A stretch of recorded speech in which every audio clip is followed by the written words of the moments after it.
안녕하세요. 건담올리기 아인스입니다. 매주 금요일 여러분들의 질문에 답변을 드리는 무엇이든 물어보세요 시간입니다. 지난주에도 또 많은 질문들 확인을 했고요. 요 중에서 선별을 해서 오늘도 좀 답변을 드리도록 하겠습니다. 거기에 앞서서 오늘도 용어 하나 먼저 살펴보고 가도록 하죠. 오늘 준비한 용어는 목업이라 불리는 그 말입니다. 사진은 이제 MG 블리츠 건담 발매했을 때 나왔던 목업 사진이고요. 일단 목업이라는 건 단어는 이제 신제품 개발의 필수적인 과정으로서 이제 제품의 컨셉을 충실히 반영해서 예측되는 실물과 동일하게 만드는 제품을 말을 합니다. 이제 원래 제품을 생산하기 앞서서 먼저 도면 위에 수치 이상으로 이제 그 크기와 형태 이런 것들을 이해하고 시연하기 위해서 만들어지는 모형을 말하고요. 원래는 이제 주로 나무나 점토 등으로 만들었지만 이제 기술이 좋아지면서 목재와 성질이 아주 비슷한 스티렌 계열의 발포 소지를 쓰기도 한다고 하네요. 대부분 이제 만들어진 제품과 같은 크기로 만들어지지만 이제 다른 계열에서 이제 풍등 실험과 같은 모형과 이제 밀접한 시험이나 생산을 위한 원형으로 쓰일 때에는 적당한 비율로 확대나 축소해서 만들어진 경우도 있다고 합니다. 저희가 이제 특히 건프라 같은 계열에서는 이제 신제품이 나온다든지 이런 다른 제품들이 발표될 때 이런 식으로 색이 입혀지지 않은 이러한 형태로 만들어지는 제품들의 이제 목업 사진이라 그래서 정보들이 나오는 걸 볼 수가 있죠. 해당 제품이 나오기 전에 이제 말 그대로 시제품, 어디까지나 테스트용으로 만들어지고 있는 개발 준비 제품이라고 보시면 이해가 빠를 것 같네요. 자, 이렇게 간단히 목업 살펴봤고요. 그럼 이제 이어서 본격적으로 여러분들의 질문 답변을 해드리도록 하겠습니다. 자, 우선 유튜브의 문철언님의 질문, GP 베이스가 좋아요? 아니면 HG 전용 액션 베이스가 좋아요? 라고 물어보셨는데요. 이거 같은 경우에는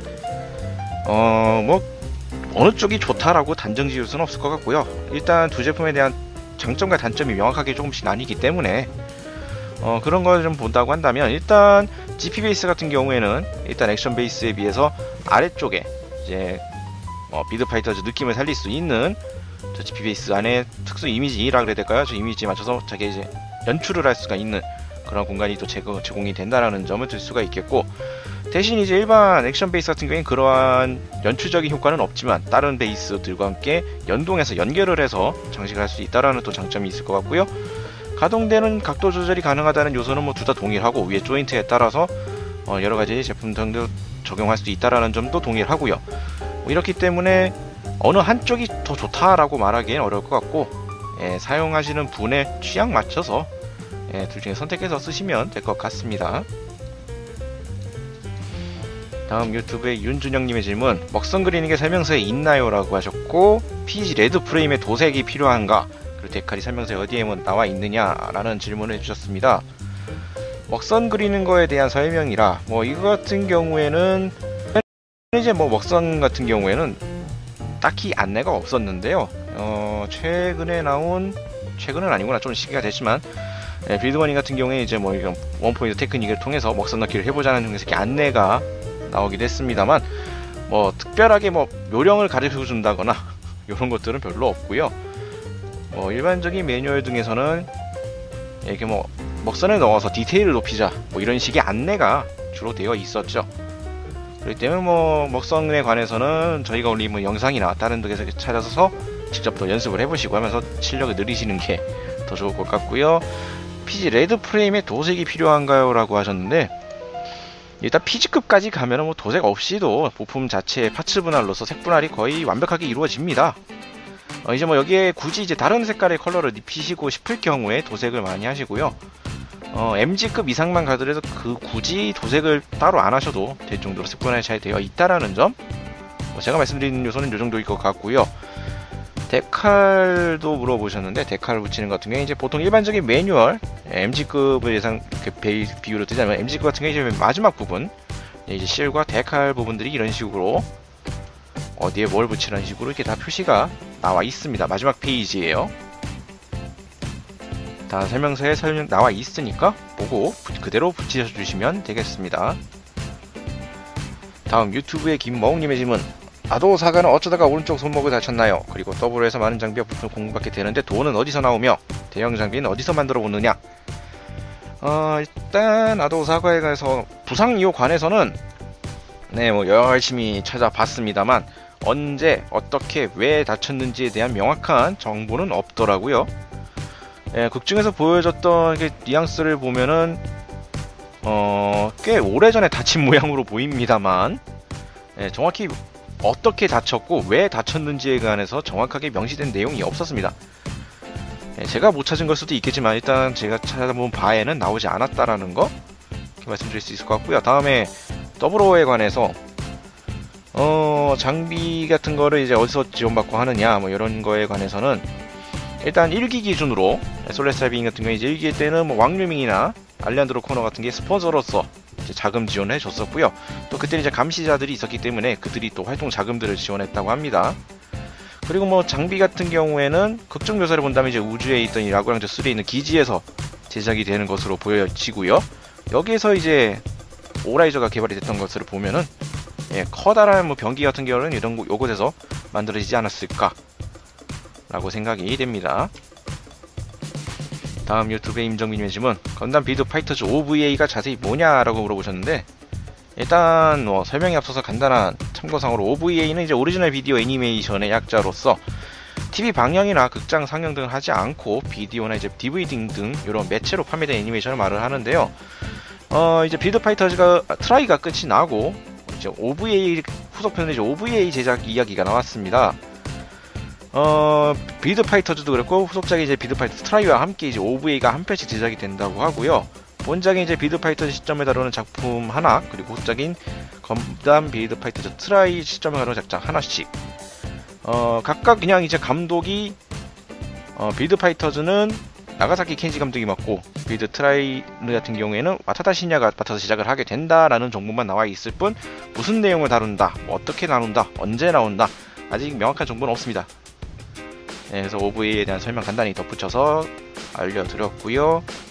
다음 유튜브의 최정우님, 역습의 샤워에서 이제 아무로가 당초에 연방층에 제타 건담을 원했지만 리가지를 받았다는 이야기를 들었는데 사실이라면 연방이 제타를 주는 것을 거절한 이유가 있나요? 그리고 이 설정의 출처가 어디냐? 라는 질문을 해주셨습니다.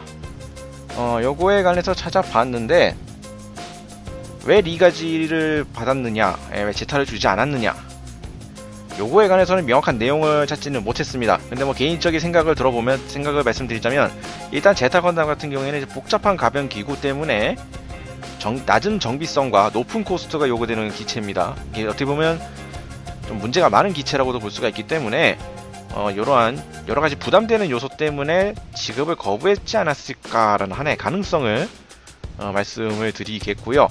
그리고 아까 말씀하셨던 설정 같은 경우에는 요게 기동대사 건담 역습의 샤의 오리지널 플롯을 제공한 토미노 요슈키의 소설 기동대사 건담 하이 스트리머, 여기에서 이제 여러 번 고성능 모빌 슈트 배치 요청을 했음에도 군 상층부에 의해서 제타 건담을 배치받지 못한 아무로레이가 제타 건담의 프레임을 카피해서 리가지를 제작을 했다. 이러한 내용이 설정이 들어가 있습니다. 아무래도 뒤쪽에 그 설정 출처는 아마 여기서 나온 것으로 추측이 되네요.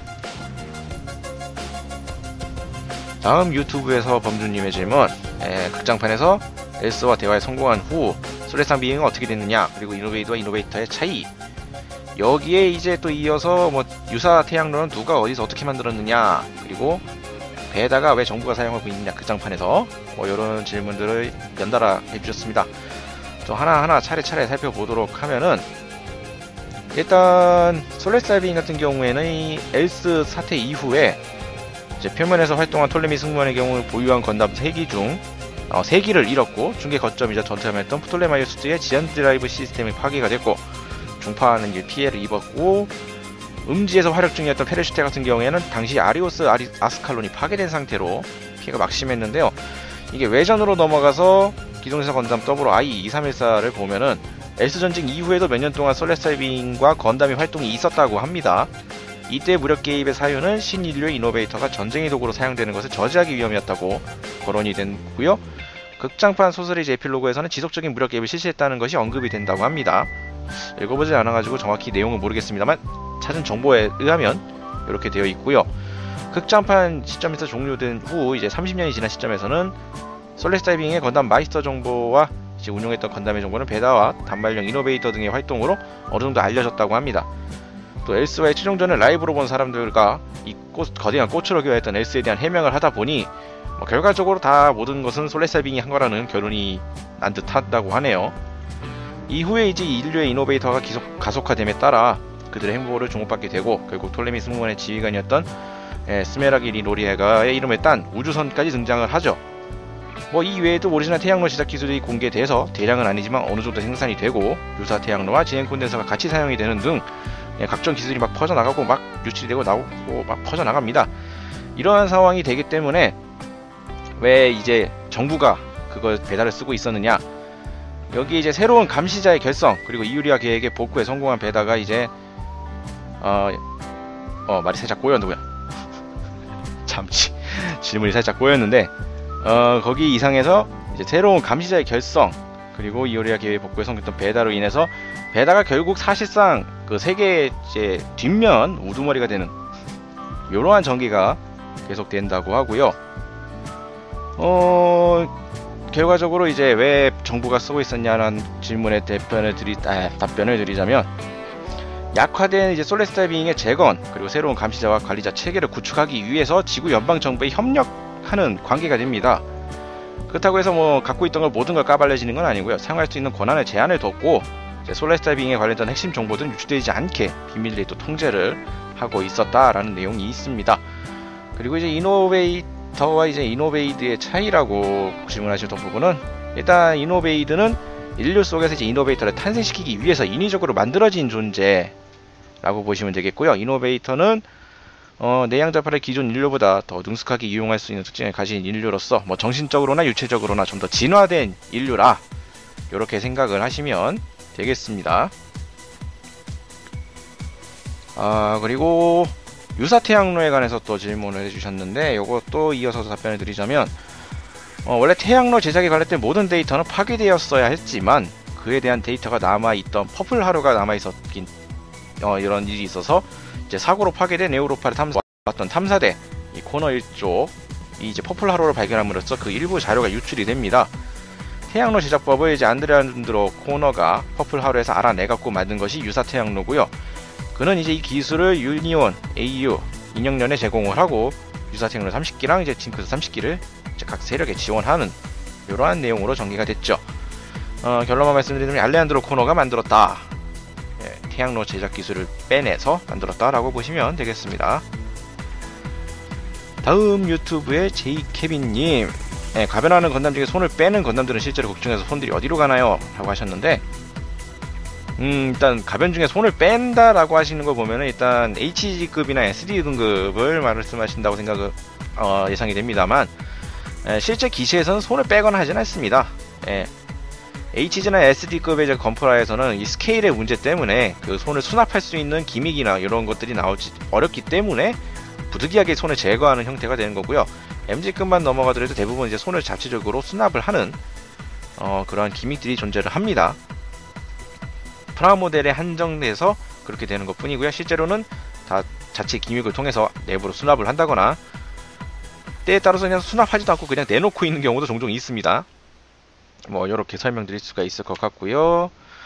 저희 사이트에 자꾸 재룡재룡기님의 질문, 퍼티 같은 걸로 클리어 파츠를 만들 수 있나요? 라고 하셨는데 이거는 왈구왈구 길게 설명 안 드리겠습니다. 퍼티로 클리어 파츠를 만들 수는 없습니다. 간단명료하게 만들 수 없다라고 말씀드리겠고요. 저희 사이트에 코리안 펭귄님의 질문, 하루는 어떤 건담 애니메이션부터 만들어졌나요? 그리고 만든 이유가 뭔가요? 그리고 더불어 극장판 끝에 나오는 노란 거대한 꽃 같은 기체는 뭔가요? 라고 하셨는데, 하로 같은 경우에 퍼스트 건담에서 이제 아무로가 만든 것으로 되어 있습니다. 그리고 이걸 왜 만들었느냐, 프라우보에게 선물용으로 만든 애완 로봇이라 이렇게 나와 있거든요. 그냥 요 정도로 설명을 드릴 수가 있을 것 같고요. 다음에 이제 저거 극장판 끝에 나왔던 저게 아까도 이미지 보였던 요거 말씀하시는 것 같아요. 노란색 꽃 얘기를 하셨는데, 요거 같은 경우에 이제 원래 엘스가 이제 변화한 모습이고요. 이제 세츠나가 퀀터를 이용해서 엘스와 이제 대화에 성공을 했기 때문에 그 화합의 의미로서 이제 엘스가 이게 꽃으로 변했다라는 그러한 내용이 있습니다. 그렇게 이해를 하시면 될 것 같고요. 기체라 그래서 처음에는 저 설명만 듣고는 요건 줄 알았는데 엘스 퀀터 요거 말씀하셨는데 노란색이라는 거 보니까 아무래도 저쪽인 것 같습니다. 이렇게 말씀을 드릴 수 있을 것 같고요. 다음 사이트 이터널 프리덤님의 질문.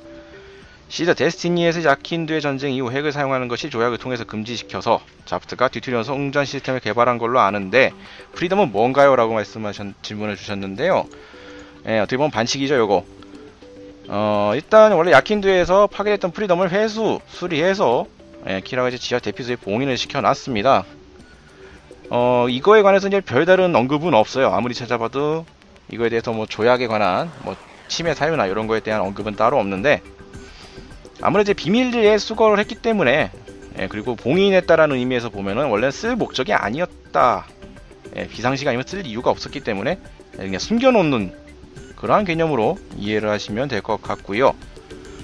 다음 질문이 데스티니 레전드에 탑재된 엔진과 스트라이크 프리덤 인피니티 저스트에 탑재된 엔진의 차이가 뭔가요? 둘 다 하이퍼 듀투리언 엔진을 사용하는 걸로 알고 계신다고 하셨는데 요거 같은 경우에도 이걸 좀 찾아보니까 얘네들도 설정이 좀 꼬였습니다. 이게 원래 초기에는 이제 듀투리언 에너지가 있는 동안 핵동력을 쓸 수 있는 엔진으로서 이제 데스티니와 레전드에만 탑재가 되어 있다 라는 게 원래 초기 설정이었는데요. 그리고 이제 스트라이크 프리덤과 인피니티 저스티스에는 단순히 파워가 올라간 신형 핵엔진이라는 설정으로 붙어 있었습니다. 근데 이게 하이퍼 듀투리언 엔진이 갑자기 이제 엔제머 캔슬러와 배터리를 사용하는 하이브리드형 핵엔진으로 설정이 갑자기 바뀌게 되면서 이 4개의 기체 모두가 사용하는 것으로 설정이 바뀌었죠. 그렇기 때문에 어떻게 보면 약간 설정 구멍 수준이기 때문에 굳이 비교를 한다 그러면 설정상으로는 차이가 없다라고 봐도 무방할 것 같습니다. 그리고 시드와 시드 데스티니가 동일한 세계관이라고 하지만 왜 스토리가 비슷한가요? 라는 질문이 있는데요. 이거 같은 경우에 참 객관적인 데이터로 뭐라고 꼬집어 말씀드리기 좀 어려운데 이거는 제 주관적인 답변으로 하자면 작가의 문제가 아닐까. 각본을 담당한 이 모로사와 각본가의 문제가 아닐까라고 생각이 듭니다. 일단 시드 같은 경우에 이제 퍼스트의 오마주라 그래서 각종 요소들을 많이 대입을 했고요. 시드 데스티니는 뭐 제타 건담의 오마주라고 얘기는 했지만 솔직히 개인적으로 잘 모르겠습니다. 기존 작품에 그냥 그대로 똑같은 시나리오 흐름이 너무 비슷한 게 상당히 많았고 더군이 이제 각본가가 각본 쓰는 게 늦어서 온갖 뱅크샷과 회상신으로 도배가 되고 있는 등 뭐 이러한 전개 등의 문제로 보아건데 비슷하게 간 이유는 아무래도 이제 뭐랄까 너무나도 느리게 작성되는 각본에 의해서 기한 내 시나리오를 어떻게든 끼워 맞추려고 하다 보니까 전작의 느낌을 더 그대로 이어간 게 아닌가. 자 개인적인 생각은 이렇습니다. 이거에 관해서 찾아봤지만 뭐 객관적으로 뭐 때문에 비슷하다라고 언급된 내용은 발견하지 못했거든요. 네, 요 정도로 답변을 드리도록 하겠습니다. 자, 이번 주에도 또 여러분들의 질문 그 중에 선별해서 답변을 드렸고요. 자, 다음 주에도 또 여러분들의 질문을 올려주신 것 중에 선별을 해서 또 정보를 찾아서 답변을 해드리도록 하겠습니다. 네, 지금까지 시청해주신 분들 감사합니다.